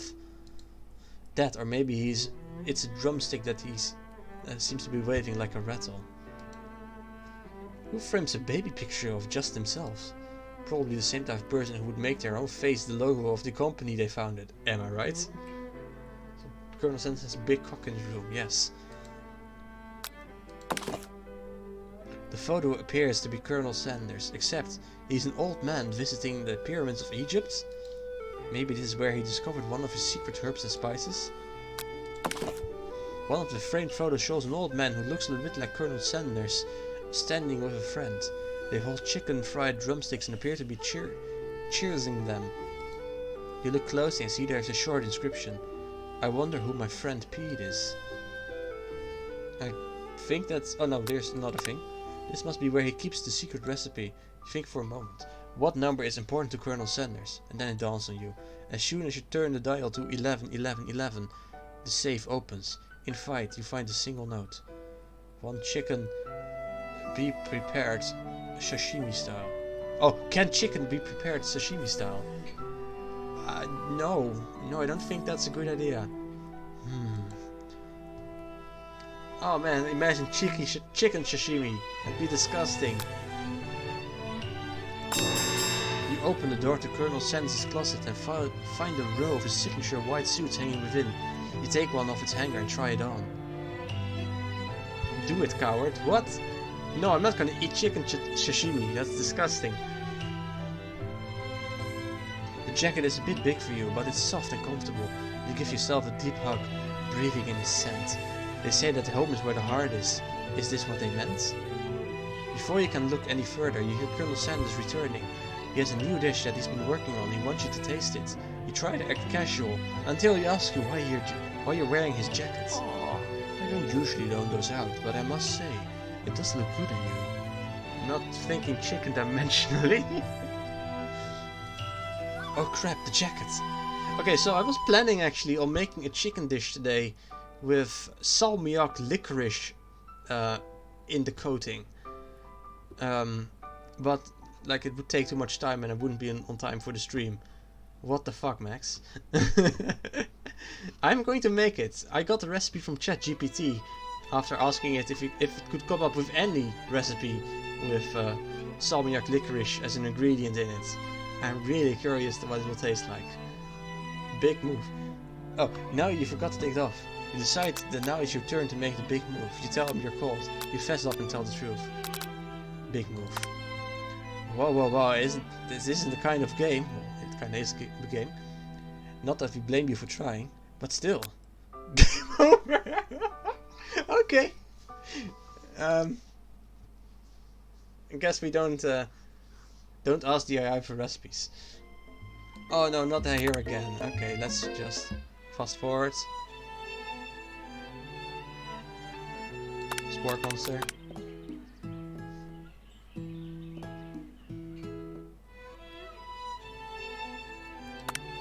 Reveal it.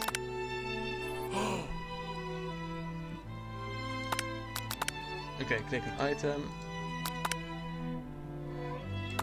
Click an item. I don't know if it matters if you click all of them, but I'm just going to click them just in case.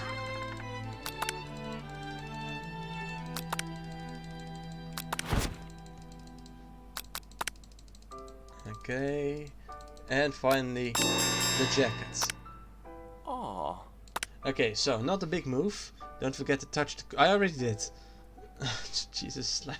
God damn it. Tell him you're cold. I think we should tell the truth. You confess. I think I've developed feelings for you. I might be developing feelings for you too, but I'm concerned. I can't let get anything in the way of my dreams. Holy shit, he likes us. He likes us. Overwhelmed, you take off the jacket and run to the door. But the thought of leaving Colonel in the midst of such an emotional breakthrough gives you pause. You stop yourself. Colonel? Yes, Max? I honestly think this might be the beginning of something wonderful. I think you're right. We should take things slow. You talk late in the night and drift off into a slumber. Dream sequence! Zzz. You wake to a beautiful morning in Colonel Sanders' hideaway. Also, damn, where the hell does this guy live? I wanna live there. Look at the fucking view. Did you feel you made the right decision on how to respond to Colonel Sanders? Only time will truly tell. Today is a day that could change the rest of your life. You think about how the new secret ingredient you just learned about. Unknown. In some jurisdiction, unknown isn't even legal, but the recipe is a secret. How will they know? Your thoughts are interrupted when Colonel Sanders emerges into the room. He's holding a gorgeously plated breakfast, with your mouth waters at the sight of it. Here's a simple breakfast I just whipped up. It's meticulous. You taste Colonel Sanders' food and it takes you on a journey. When you return, he's waiting for you to ask the important question. So, would you say that we're a perfect match? How presumptuous. My cuisine, your taste buds, that is. Such confidence, such grace. Could this be the world's greatest gift to cookery? Yo, his place is in VR chat world. What? It's just a perfect place. How does a student pay for a house like this? Peg him, take him down. No, I'm not gonna peg him. You know, I think we might make a great team. A single tear begins to pool in the corner of his eye as he gazes out the window. And with the right business partner, I know I can't fail. Business partner? Could he be talking to you? It's all happening so quickly. Overcome with emotion and confused by your feelings, you're on the verge of tears, unable to speak. The only answer you can find is to run out the door and get home. There's still one more day of school after all. The University of Cooking School Academy for Learning waits for no one. Why even that name? The University of Cooking School Academy for Learning. Like, how many words are you gonna put in there? Why is it college in the name as well? You get home to find something very surprising. Your best friend is waiting there for you. Where have you been? Because I had one heck of a night. I've been desperate to talk to you about it. I couldn't find you. I got worried that something had happened to you. It's okay, I was just... But now, that turns out you're fine. I can finally get up to speed on the saga of Miriam. Sure, but you will not believe what happened to me after school yesterday. I went on a date. I think I can believe that. Since I've been partnered up with Pop, he asked me to go out with him. Of course I told him, you'd better harness the wild horses, young man. I'm not that kind of girl. But then he was just interested in spending some time one-on-one together and getting to know me. So I said, yeah, sure, I can get to know the little guy. Long story short, he took me to his favorite shush house, but things quickly spiraled out of control. Did he just say shush house? Is that a thing people just say? What's it even referencing to? And I'm not really sure where we stand. You don't give Miriam time to tell her whole story, however, bottling up the details of your own story is just too much to bear. And I went on a date too, back to Colonel Sanders' house where I spent the night with him. You what? Nothing happened, but the emotional connection. Wowzers. Miriam tells you to move on from this whole Colonel Sanders obsession and focus on school. Oh no. If being obsessed with Colonel Sanders is wrong, you don't want to be right. Maxwell to second base, I mean dinner. After such a short argument, you both agree to go your separate ways. Oh no.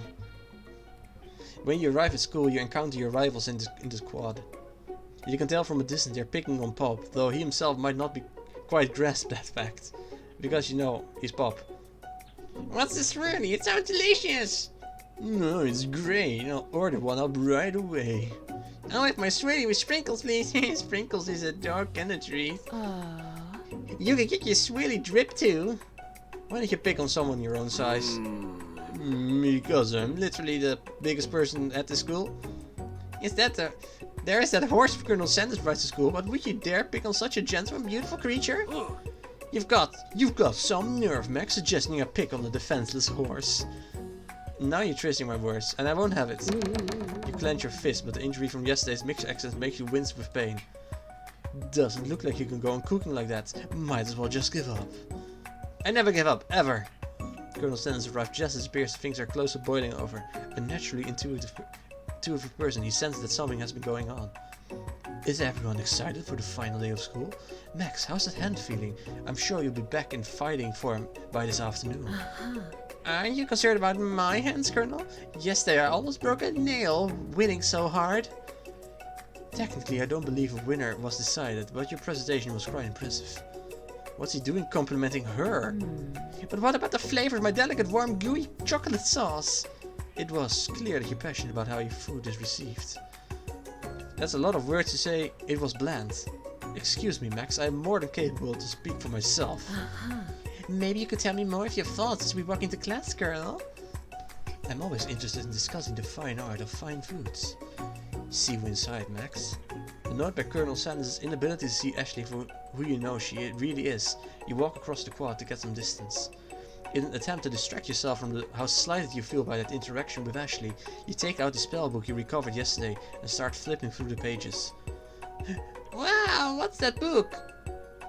Oh, that's that book. It looks like bad news. It's just something I found lying around. It would appear to have some sort of grimoire, but not really believe in that magic stuff.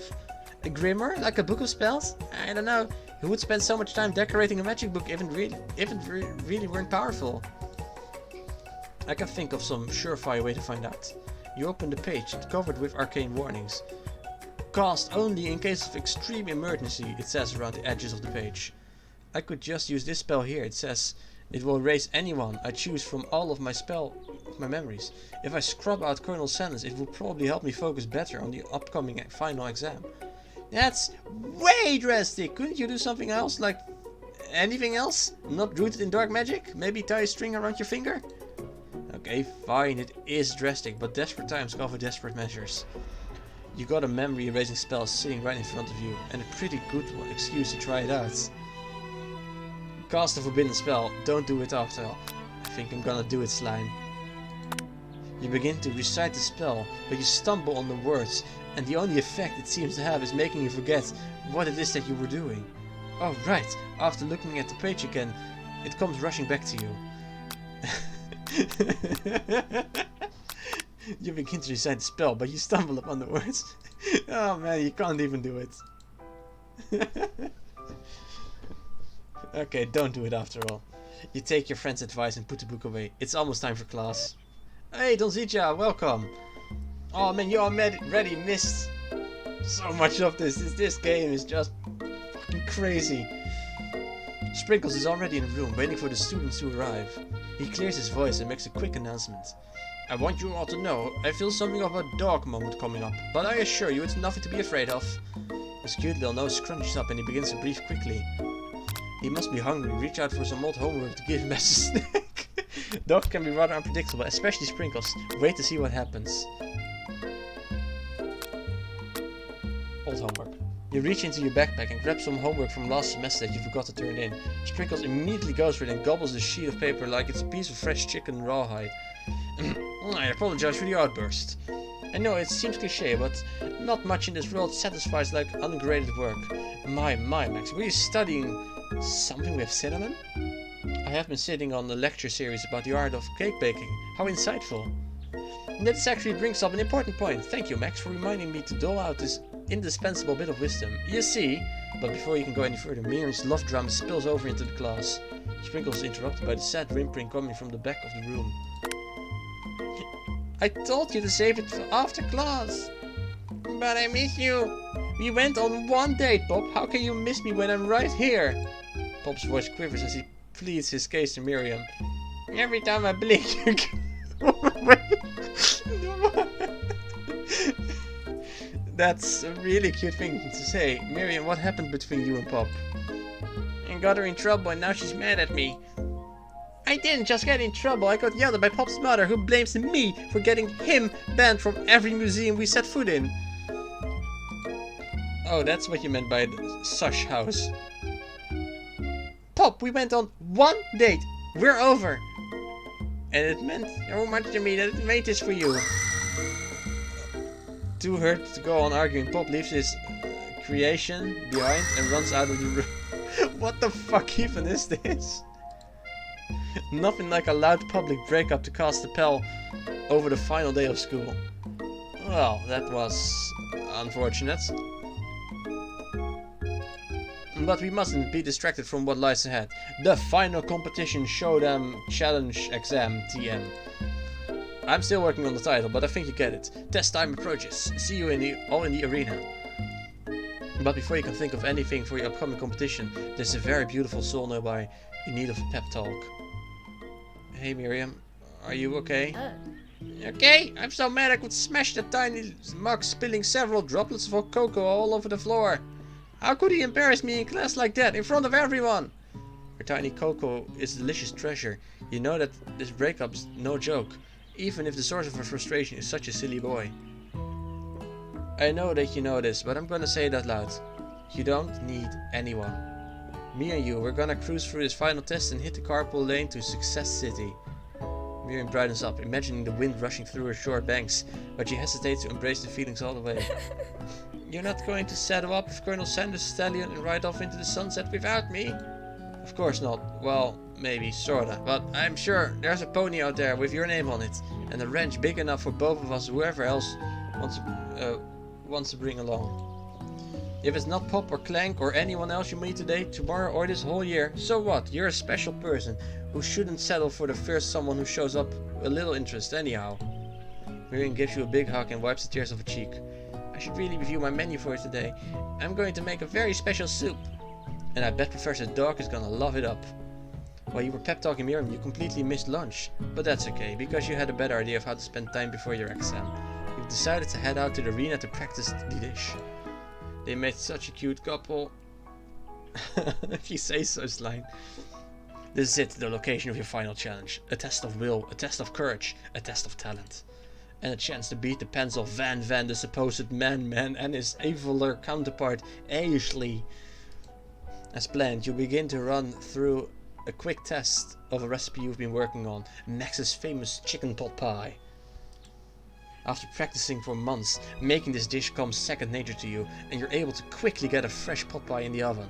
But as soon as you do, your cram session is interrupted by Colonel Sanders. Max, what are you doing here? There's still time before the final exam. Oh, just taking it all in. I'm big into visualizing success. I'm looking at my station and picturing victory. The pot pie has begun to bake, and the smell is slowly filling the space around you. Visualizing, huh? That's too bad. I was hoping you were cooking something delicious. You'd usually happily share your food with anyone who's hungry, but the last time Colonel Sanders got in your head, it cost you a cook-off. You decide that it's time to put your cooking above your romantic desires, but the decision is hard to stick with. He is so handsome. Yes, he's the hunk of hunks. The oven timer goes off behind you. Ignore it like it was no No, fess up about your practice dish. Okay, you got me. I'm doing a little bit more than visualizing. I know. My nose can smell a pot pie from 400 yards. That's an oddly specific distance, but you expect nothing less from such an oddly specific man. You knew it was pot pie just from the smell? Not just a pot pie, but a chicken pot pie, with an all butter crust. And my nose is telling me something else. Oh no, is it burning? Ah no, I can smell that it was made with a heaping of TLC. But it'll probably start burning any second if you don't pull it out. The moment of truth. Wow. It's the best pot pie I've ever tasted. I've always loved country cooking, and I could eat this all day. There's no time left. The final showdown is about to begin. Sprinkles lays down on the ground rules. There are no ground rules, that is, except to cook with everything you've got. You step up from the cook-all of a lifetime. You decide that mac and cheese plus pot pie you've been practicing are just the dishes that you'll push over the edge to the top of victory. Meanwhile, both Van and Ashley are prepping wildly elaborate dishes per their usual over-the-top selves.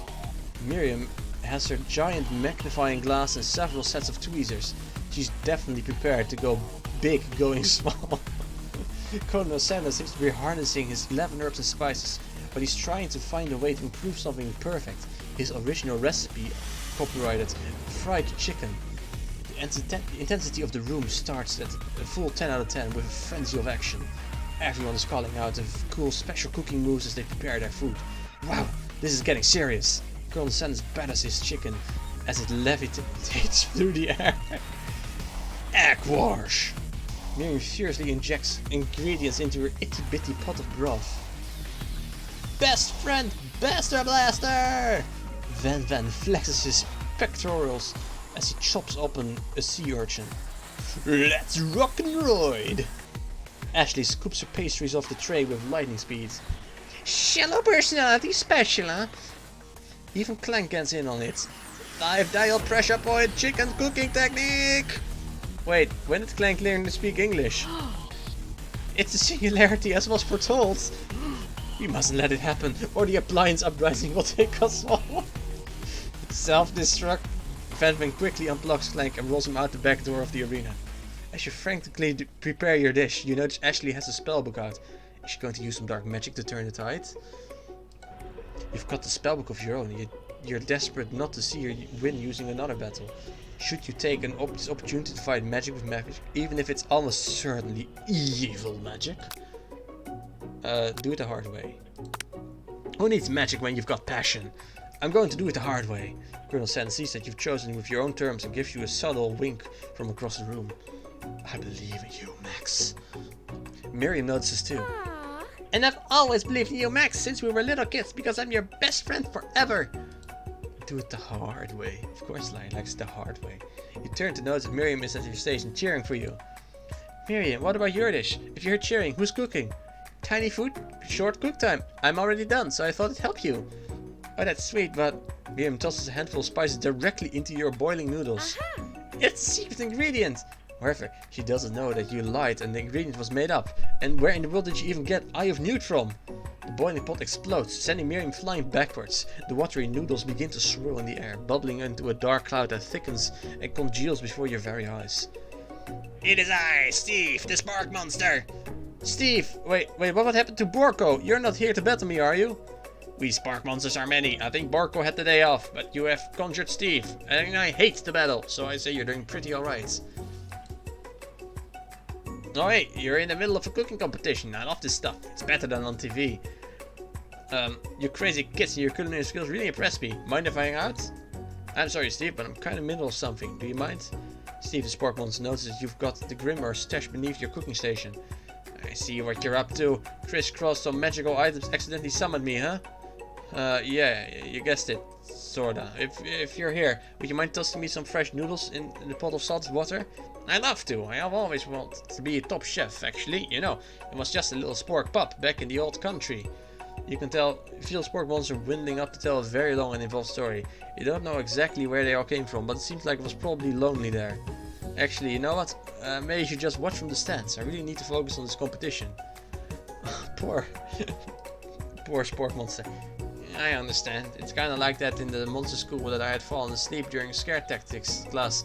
And when I woke up, he tossed a serious stare at Steve and he takes the hint. Never mind, I'll tell you later. Good luck!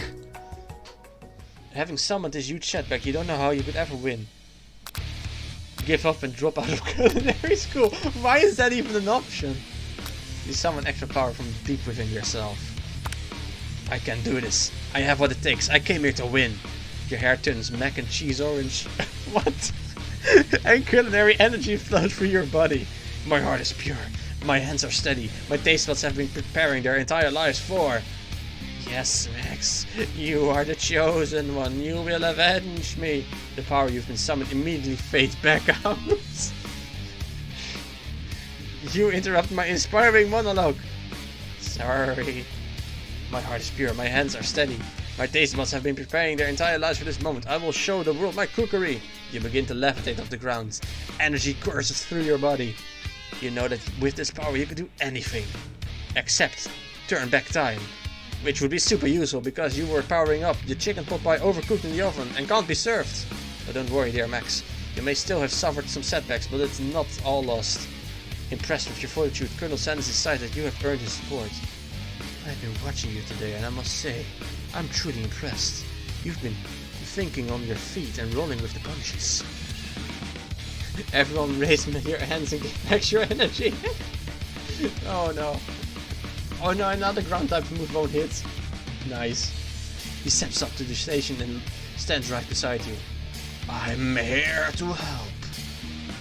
All you've managed to make is mac and cheese, and time is almost up, so you're going to need it. But Colonel Sanders, what about the test? What will happen to you? What about the rules? Following the rules has never been my thing. I follow my heart. What? A guy. Colonel Sanders unfolds a delicate white towel to reveal the most delicious fried chicken tenders you've ever laid your eyes on. And besides, sometimes unexpected combinations can have surprising effects that surpass their individual efforts. Are you suggesting if we combine forces, we can form the perfect food union? Time's up, students! With time expired, it's the moment everyone has been waiting for. You must now prepare to present your dishes. A handful of students stand tall. The glass seems incomplete. It seems we're missing some students. Pop? Clank? Unionized foods. Oh no. From off screen you hear a pure and innocent giggle that can only come from one student. I'm flying! It sounds like it's coming from that broom closet over there. Miriam, would you mind? Inside of the closet you see Pop hanging on a broomstick by the elastics of his underpants. Pop, get down from there right now! Let me guess, did Van have something to do with this? When someone asks for a wedgie, who am I to refuse? I thought a wedgie was a salad! It looks like Pop is eliminated from the challenge, seeing how he didn't cook anything. I can't feel my legs, may I be excused? Sure. You kids and your pranks, I must say, it's not the worst prank in the University Cooking Academy learning history. but it's not exactly yearbook material. Wait a second, pranks? Pranks, Clank, where did that pressure cooker roll off to? You wait to hear his signature word, beep, or other onomatopoeia, but there is none. Somehow he must have gotten unplugged, I guess. Well, we'll have to figure that out later. That leaves only 4 remaining students. Please connect your final projects. Yes, it has been a long semester. Wow, 3 whole days long. But after days of hard work, the time has come for me to eat. Miriam, please step forward. Describe your dish. I've made tender udon noodles in a savory soup. Holy shit, it's so small. Damn, I want to eat it. It's so small though. It's so super small. My world, it's so delicate. Is that a teeny tiny narutomaki I spy afloat in this itsy bitsy bowl? Yes, chef! Please call me Sprinkles. Chef's my father's name.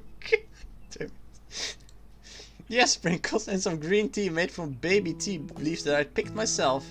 Sprinkles carefully sniffs around the dish before opening his mouth and letting just the tip of his dog tongue dip into the bowl. Sublime. Would anyone else like a taste?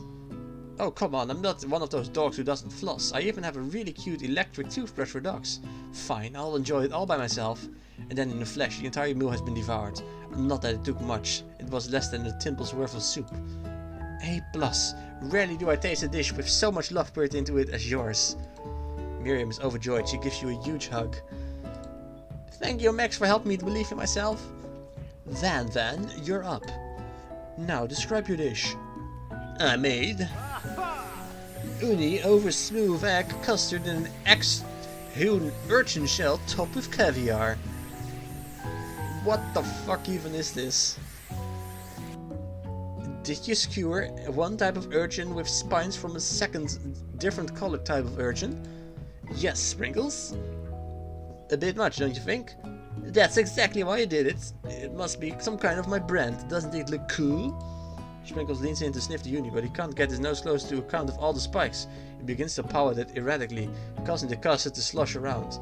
Woof, woof! Please be gentle with my cuisine! Finally, Sprinkles goes in all in.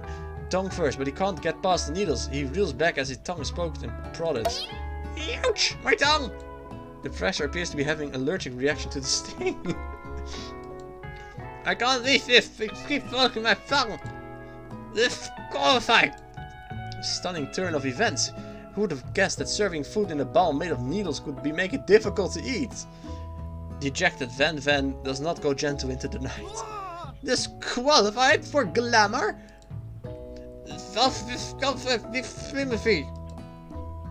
This isn't the last you've heard of me! Before forcing us to endure his swollen tongue for another moment, Sprinkles graciously laps up a bowl of milk. I know. I'm a dog and I drink milk. Get over it. Sometimes it helps calm my agitated tongue. Next student, Ashley. It's time to step up. Now describe your dish.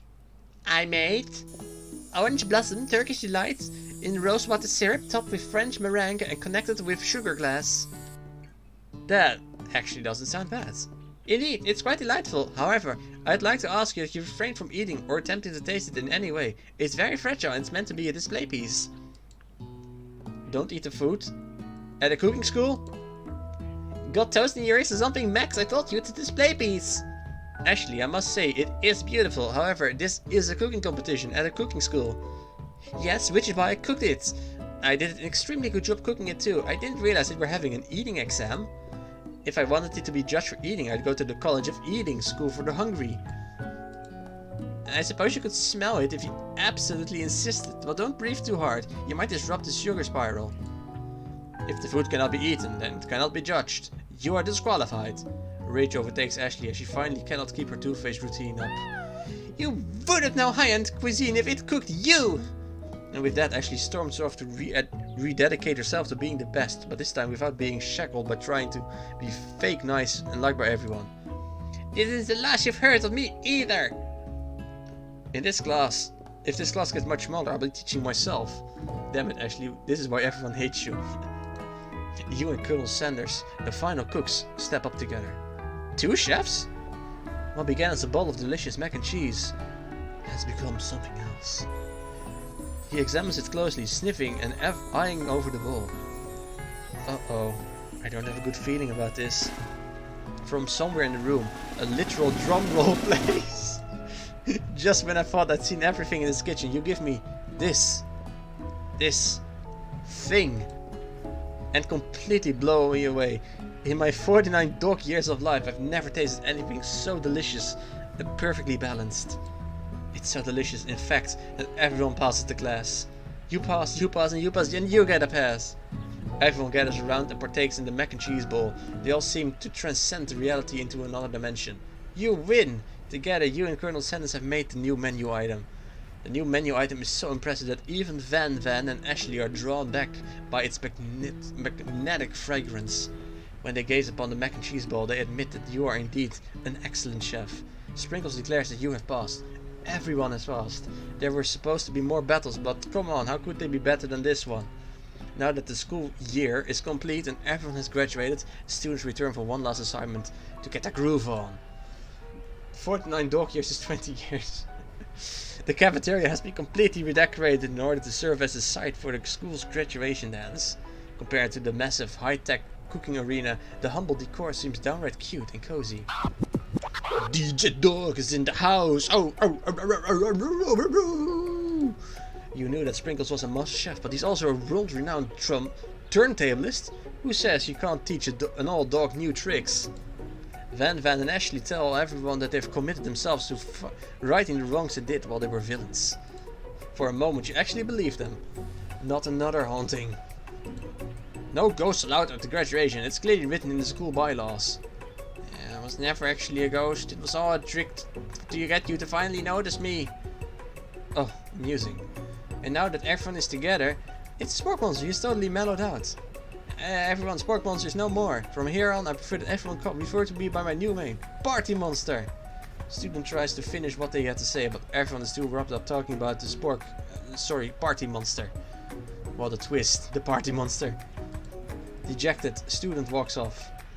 Maybe things will work out for Miriam romantically, but she's found the love in her cooking, and you know she's gonna do great. A red carpet rolls out across the floor of the ballroom. It's like a Hollywood movie premiere. Who could command such an entrance? It's Bob. He's arrived late to the dance, but apparently for good reason. Walking the carpet, you see perched atop his dirty chef's hat. A crown? Welcome back, Bob. I know you weren't able to complete the final exam, and accept your diploma, so we had to mail it directly to your father. We figured it was the least we could do for the school's dean. Oh, now I get it. And with the new wing to the school, not to mention the honor of educating the sons Chandler of such and such. Miriam, will you be my lady king? With an incredible turn of events, an offer to join the royal family. It's like a dream come true, you'll be a princess or maybe a queen. I'm not sure if he even knows, but either way, crowns and gowns, baby. This explains everything. Yes, it does. I'm sorry, Pop, but I'm not interested. Not now, at least. I've got so much to do with my life. A twist on a twist. Damn. So many more 3-day universities to attend. So many tiny foods to meticulously sculpt and then watch get accidentally blown away by a single sneeze. Okie dokie. Music at the dance is interrupted by the sound of sparking and electrical hissing. It's Clank, who has arrived late at the dance. Now that I have graduated, I can view my truth. Whoa there, he's still doing the talking thing. I am Clank, and I am not of this earth. I am actually from a faraway planet in another dimension. What? What? I actually feel like I knew this the whole time. Now that I've learned the ways of your kind, I must return. A portal opens up and Clank disappears through it. Finally, Colonel Sanders arrives. Howdy, classmates. Just like the first day you met him, he's come prepared to feed the entire class. However, it's not just enough to give him a bucket of chicken. This time it's a full meal. I didn't get to be the most famous chicken man in history and chicken man by not reminding people to go out and buy my chicken. It all makes sense. Exactly. The end? No, it's not the end. As everyone feasts on delicious chicken, Colonel Sanders finds you sitting at the edge of the dance floor. Max, what are you still sitting here alone? Oh, you know, just waiting for the right person to come and ask me to dance. I wonder, might you tell me, what are the qualities that would you expect to find in such a lucky person? Oh, off the top of my mind, I don't know. Spicy musk, a tidy goatee, a degree from the University of Cooking School Academy for Learning, just to name a few. It is truly my lucky day. Would you dance with me? Yes, yeah, I would love to. As you glide across the dance floor, hand in hand with Colonel Sanders, the future stretches out in front of you. And once my 100th franchise is up and running, I'll be ready to take a day off, and I'll be so glad to spend it together with you, Max. How sweet, we'll work together and play together. Colonel Sanders stops dead in his tracks. Work together? Well, I think it is something I need to do just by myself. But who will help you run the restaurants? I don't believe I need help. Besides, based on your time at school here, do you really think running restaurants is the best path forward? Could it be you found a love connection, but failed to earn Colonel Sanders' respect as a chef? Can you live with only half of him? Will you be able to endure sharing him with his other life, the life of an entrepreneur? I suppose I could enroll at pastry school. Oh, my dear Max, I'm sure that you'll find your place eventually. And along the way, you'll have me by your side. The end. So I guess this is not the good ending, because we fucked up a couple of times. But I'm not going to we can't smooch. Should it? No, I'm not going to play through the whole game trying to do every right thing. That's too much. Although it is not that late yet. In my mind we smooched. Well, we did smooch the one time, but then we just died from embarrassment, remember?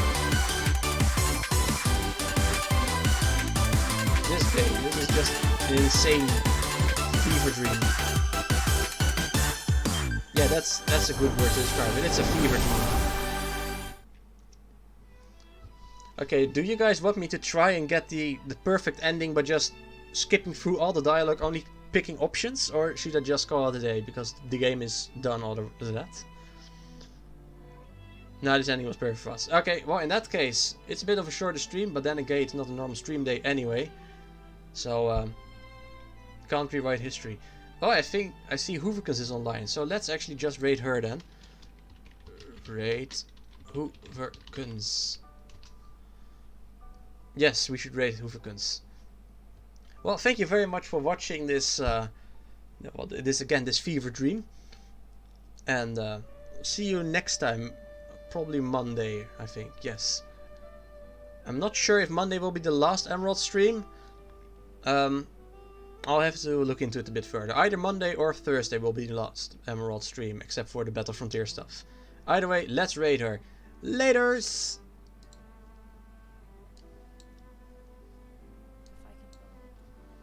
Let me just take a little look at it. Hey-ho. I'm guessing that's a launch.